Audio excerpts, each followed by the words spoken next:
ತುಮಕೂರು ಜಿಲ್ಲೆ ಸಿರಾ ತಾಲೂಕು ಬರುವ ಈ ಚಂಗಾವರ ಪಂಚಾಯತಿಯಲ್ಲಿ ಸ್ನೇಹಿತರೆ ಹೋಗಿದ್ದೆ. ನೆನ್ನೆ ಒಂದು ಸ್ವಲ್ಪ ಕೆಲಸ ಬೇಕಾಯಿತು, ಪಂಚಾಯತಿ ಕಡೆಯಿಂದ ಹೋಗಿದ್ದೆ. ಪಂಚಾಯತಿಗೆ ಹೋದೆ, 2 ದಿವಸ ಹೋದೆ, 2 ದಿವಸ ಹೋದೆ, 3 ದಿವಸ ಹೋದೆ. 3 ದಿವಸ ಹೋದ್ರೂ ಈ ಚಂಗಾವರ ಪಂಚಾಯತಿಯಲ್ಲಿ ಅಧಿಕಾರಿಗಳು ಒಬ್ಬರೂ ಇಲ್ಲ, ಯಾರೂ ಇಲ್ಲ. ಬಾಕ್ಲು ತೆಗ್ದಂಗೆ ಐತೆ, ಇದ್ದಂಗೆ ಐತೆ, ಬಾಕ್ಲು ತೆಗ್ದಂಗೆ. ಯಾರು ಈ ಪಂಚಾಯತಿ ಒಳಗೆ ಯಾರು ಅಧಿಕಾರಿಗಳು ಯಾರೂ ಇರಲಿಲ್ಲ.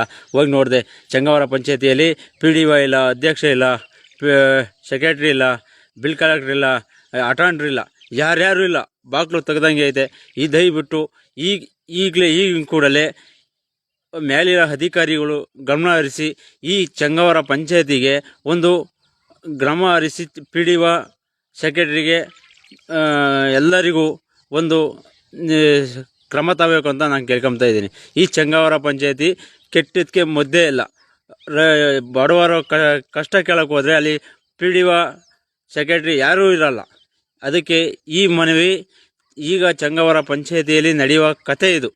ಚಂಗಾವರ ಪಂಚಾಯತಿ ಗ್ರಾಮಸ್ಥರು ಎಲ್ಲರೂ ಯಾರು ಹೋದ್ರೂ ಇಬ್ಬರೇ ಬಾಗ್ಲ ತೆಗೆದೋಗಿರ್ತಾರೆ ಬಿಟ್ಟರೆ ಈ ಪಂಚಾಯತಿ ಒಳಗೆ ಯಾರ್ಯಾರು ಒಬ್ಬರು ಇರಲ್ಲ. ಯಾರನ್ನ ಕೇಳ್ಬೇಕು? ಮತ್ತು ಪಂಚಾಯತಿನ ಹೋಗಿ ಅಧಿಕಾರಿಗಳು ಯಾಕೆ ಕೊಟ್ಟಿರ್ತಾರೆ? PDO ಕೊಟ್ಟಿರೋದು ಯಾಕೆ? ಹೋಗಿ ಕಷ್ಟ ಆಲಿಸಲಿ ಅಂತ ಅಲ್ಲಿ PDO ಕೊಟ್ಟಿರೋದು. ಇಲ್ಲಿ ಕಷ್ಟ ಆಲಿಸೋಕ್ಕೆ ಅಧಿಕಾರಿಗಳೇ ಇಲ್ಲ ಈ ಪಂಚಾಯತಿಯಲ್ಲಿ.